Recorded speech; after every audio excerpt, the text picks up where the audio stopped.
अस्सलाम वालेकुम students and welcome back to my YouTube channel. आज हम पेपर को अटेम्प्ट करने का मेथड चेक करेंगे फॉर बोर्ड एग्जाम्स।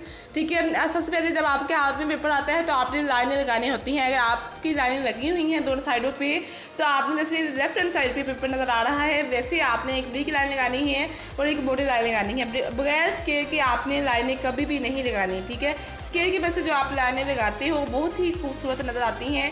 एक खूबसूरत पेपर करने के लिए इन दोनों लाइनों के दरमियान में लिखें। ठीक है, उसके बाद आपने दूसरा जो टिप नंबर 2 है वो आपका सेक्शन बी आपने मेंशन करना होता है।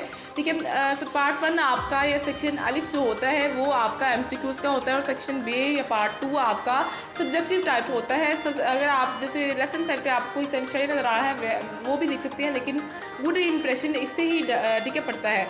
आपके मोस्टली स्टूडेंट्स के हमने चेक किया है, अगर आप क्योंकि मोस्ट स्टूडेंट्स के मार्क्स साइंस सब्जेक्ट्स में बाकी सब्जेक्ट्स में अच्छे आ जाते हैं लेकिन उर्दू में नजी के इस्लामियात में और पाक स्टडी में कम आते हैं। उसकी वजह यह है कि पेपर को अटेम्प्ट करने का मेथड नहीं पता होता। ठीक है, कैसे करना है। तो अगर आपको इस तरह से नहीं लिखना आता देन आपने सेक्शन बी वैसे सिंपल ही आप लिख दें, हाईलाइट करें। ठीक है, उसके बाद जो है क्वेश्चन नंबर टिप नंबर 3 क्या है कि आपने क्वेश्चन पेपर पे आपने क्वेश्चन नहीं मेंशन करना, पूरा क्वेश्चन नहीं लिखना, ओनली आपने हेडिंग्स देनी है। ठीक है, हेडिंग्स जो होती हैं वो आपके पेपर को 4 चांद लगा देती हैं। ठीक है, आपका पेपर बहुत ही अच्छा नज़र आता है। जैसे यहाँ पे आपको क्लोजिंग लाइंस आपने लगानी होती हैं। उसके बाद यहाँ पे देख सकते हैं कि आपने एक सीक्वेंस वाइज आपने स्पेस को छोड़ना भी है, स्किप भी करना है।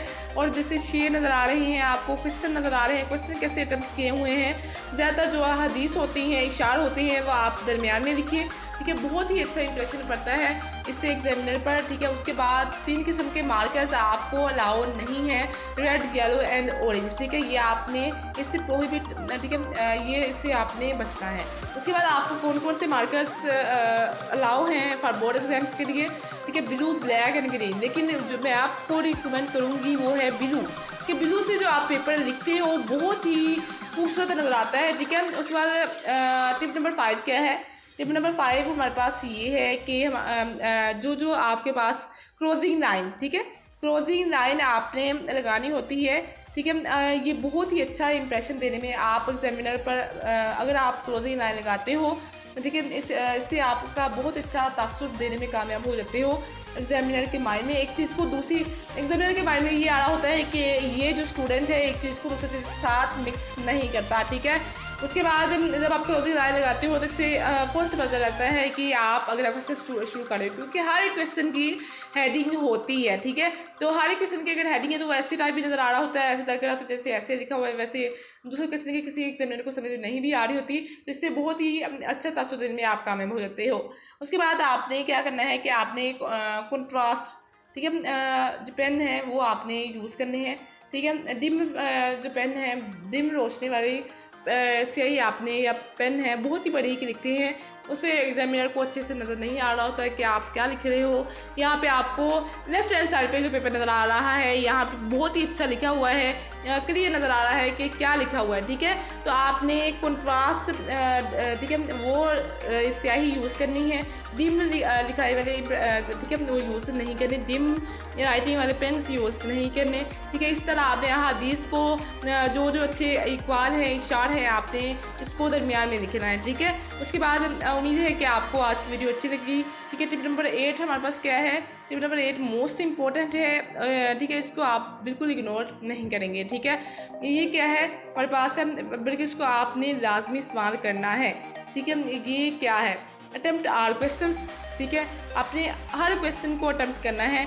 ऐसा नहीं है कि अगर आप कोई क्वेश्चन छोड़ देते हो तो उसके तो बिल्कुल आपको मार्क्स नहीं मिलेंगे। अगर आप क्वेश्चन को अटेम्प्ट करते हो, फॉर एग्जांपल 5 नंबर का क्वेश्चन है, तो अगर आप एग्जामिनर 2 नंबर दे देता है, बाकी एग्जामिनर बाकी सारे सब्जेक्ट्स में, उर्दू में, इस्लामियत में, पाक स्टडी में पूरे मार्क्स नहीं देते। ठीक है, वो कर जाते हैं 1-2, तो किसी के होते हैं कि पूरे आ जाए, तो ना भी आता हो तो फिर भी आपने कुछ ना कुछ आपने दिखाना है कि आपको कुछ मार्क्स मिल रहे हैं। ठीक है, तो ये बहुत इंपॉर्टेंट टिप है। आपने एक तो वक्त का ज़िया नहीं करना, सारे क्वेश्चंस को बिल्कुल हाईलाइट नहीं करना। ठीक है, उसके बाद आपने हर क्वेश्चन को अटेम्प्ट करने की कोशिश करनी है। ठीक है, अगर क्वेश्चन नहीं भी आता फिर भी आपने कुछ ना कुछ लिखाना है। टिप नंबर 9 क्या है कि आपने क्या करना है, ये जो आयत का तर्जुमा है, तो आयत का तर्जुमा यहाँ पे भी लिखा हुआ है, तो एक साइड पे क्या है यहाँ पे कट किया हुआ है, ठीक है। बहुत ज़्यादा इन्होंने यहाँ पे बार बार कट किया हुआ है और ना ही यहाँ पे अच्छे से लिखा हुआ है। तो यहाँ पे ये आपने एक लफ्ज़ को पहले माइंड में सोच लेना है कि मैं क्या लिखने लगी हूँ, मैं क्या लिखने लगा हूँ, देन फिर आपने लिखना है, ताकि आपको जो है ना मिस्टेक्स बहुत से कम से कम हो और एक सीक्वेंस वाइज बहुत ही तरतीब से और अच्छा पेपर आपका अटैम्प्ट नज़र आए, ठीक है। जैसे आप स्क्रीन देख सकते हैं। मेरा ये रिकमेंड करती हूँ मैं स्टूडेंट्स को कि आप उर्दू का एक लफ्ज़ लिखते हैं, उसके बाद थोड़ी सी स्पेस छोड़ के अगला लफ्ज़ लिखें, ताकि एग्जामिनर को समझ आए कि बच्चे ने एक लफ्ज़ यहाँ पे कंप्लीट हो गया है